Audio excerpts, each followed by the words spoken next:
Since his breakout in the mid-1990s, comedian and actor Jim Carrey has developed into one of the highest paid stars in Hollywood. Far from a typical celebrity, however, Carrey is a spiritual existentialist who has often spoken about the philosophy of the self. Because of this, it's difficult to discern which version of Jim Carrey he's playing. In 2013, the comedian appeared on the late-night talk show Jimmy Kimmel Live. To Kimmel's surprise though, Carrey launched into a seemingly off-script tirade about the existence of the Illuminati. Even if this was just a joke, multiple audience members have claimed that not only was nobody actually laughing, but that they were scared.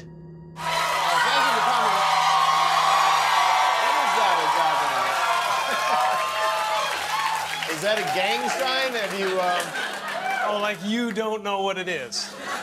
You don't know what that is. I have no idea. You don't know. Jimmy Fallon doesn't know. David Letterman doesn't know. We don't know. All the comics and show business don't know what this is. Right? Yeah. What is it? Come on, Jimmy.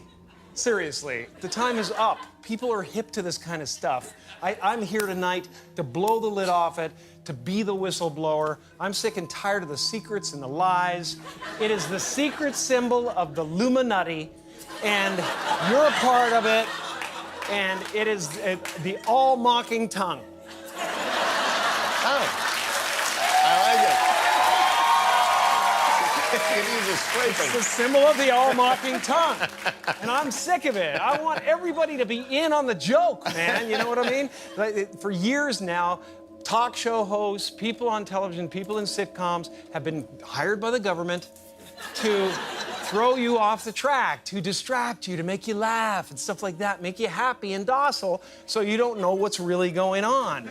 You know, when they get out there in the woods in a circle naked and they decide these things, and, you know, and you know, look at him trying to come it out.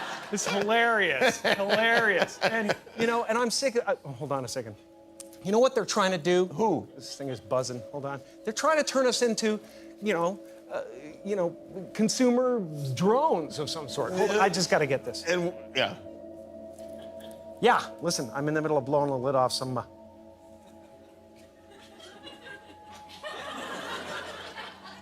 What happened? I'm sorry, Jimmy. I was temporarily interrupted by my iPhone 6 Plus. In early 2024, a devastating series of wildfires tore through the coast of Chile. By the time the fires burnt themselves out, at least 331 people were dead. Based on this newscast, however, it seems some of them are haunting the forest they died in. Varios los locales comerciales que se quemaron, varios los lugares afectados, y ha sido la tónica, podríamos decir, durante toda esta jornada, no solamente en Viña del Mar, sino que también camino a Quilpué. Ese camino en algún minuto lo cerraron por completo. No se podía pasar porque el fuego estaba por los dos lados. También pasaba mucho que la gente estaba molesta porque decía, ¿por qué no vienen para acá? Pero claro, estaban intentando controlar uno primero, terminar el trabajo, porque ellos también hacen un trabajo en equipo muy importante. Cuando llegan varias compañías de bomberos, al menos lo que vimos hoy día en terreno,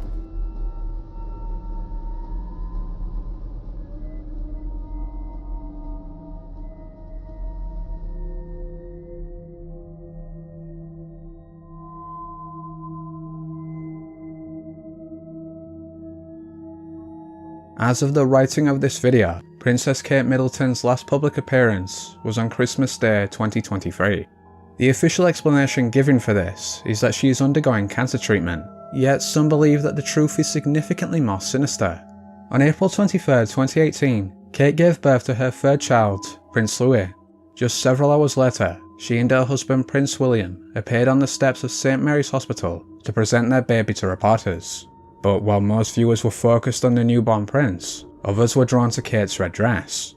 Indeed, while the dress was standard, it bore a striking resemblance to the one worn by Mia Farrow's character in the 1968 horror masterpiece, Rosemary's Baby.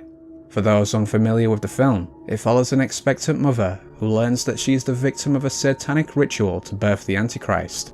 In a potential parallel to real life, it's also revealed that her husband is a part of the coven responsible for her forced impregnation.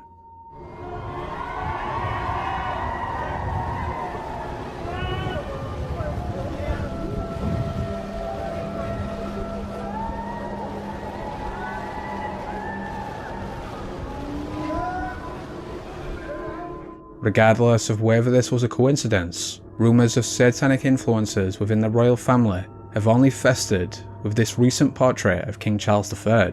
When mirrored, the painting allegedly depicts the demonic visage of Baphomet. Fittingly, in an interview discussing his process, the artist stated that he was attempting to convey who Charles really is. Depending on your beliefs, he undoubtedly succeeded. Nearly 3 years after the September 11th attacks, the 9/11 Commission concluded that the collapse of the Twin Towers was due to a combination of the aircraft impacts and the ensuing jet fuel fires. Someone who apparently determined this an hour in, however, was the so-called Harley Shirt Guy. Believed by conspiracy theorists to be a government stooge, he expertly relays the official narrative word for word, even referencing the phrase Ground Zero long before it entered the public lexicon. Concurrent to this, meanwhile, a man in black ominously looms in the background. While this may still be an innocent bystander, the reporter instantly cuts the interview after he murmurs the word, "Yeah." It was like a movie, but you watched the planes hit the towers. I was watching with my roommate. It was approximately several minutes after the first plane had hit.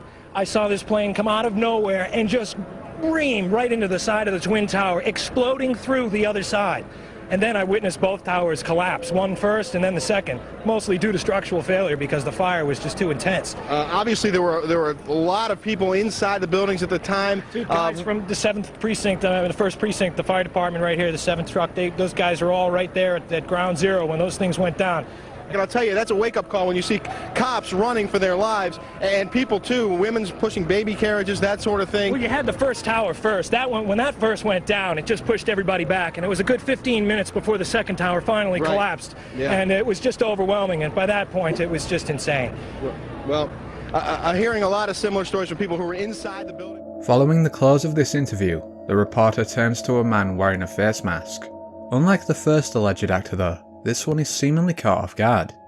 The rescue workers and the emergency crews to the building. There were police officers there and emergency crews there when this was all happening, and they were right at Ground Zero when it all went down. Can we talk to you? What's your role out here right now? I'm just standing by right now. Can't say what role I'm playing right now. Well, there's a lot of standing by. There's also concern that some of these other buildings... A self-described exarch of hell, Anton LaVey was the founder of the Church of Satan. Originating at a time when occultism was overtaking California, the church achieved enough popularity that LaVey was invited onto the Joe Pine Show. Once dubbed the nuisance of broadcasting, Pine said he preferred to be known as the Devil's Advocate. Ironically, it was this interview with an actual Devil's Advocate that may have led to his untimely death. After being ridiculed from the start of the broadcast, LaVey offered to show Pine the signs of the curse. When the talk show host mocked his hygiene, however, some viewers claimed that the Satanist stealthily made the same hand gesture at him. Would you like me to show them how the sign of the curse works? The sign Completely of the curse? different. How does it go? No, not at you people out there in the audience, but this is the difference. Aim it toward Red China, would you? This is the sign of the horns. A curse sign, the two fingers extended. This way, spread apart for sort of shotgun blast, you know. I always all over, figured if I ever met the devil, he'd have dirty fingernails. Go on. No, they're not. Yes, they are. Where? Dirty fingernails.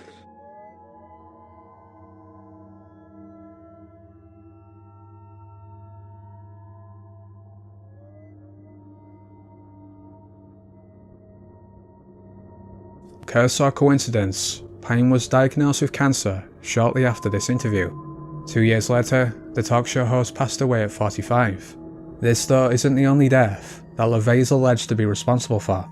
Following a romantic rivalry with Sam Brody over actress Jane Mansfield, the Satanist cursed the lawyer to die within the year. True to his word, Brody and Mansfield were subsequently killed in a brutal car crash. So was LaVey really capable of cursing his adversaries, or is it all chance and superstition? Former director of the CIA, General David Petraeus' claim to fame was his command of US and NATO forces in Afghanistan.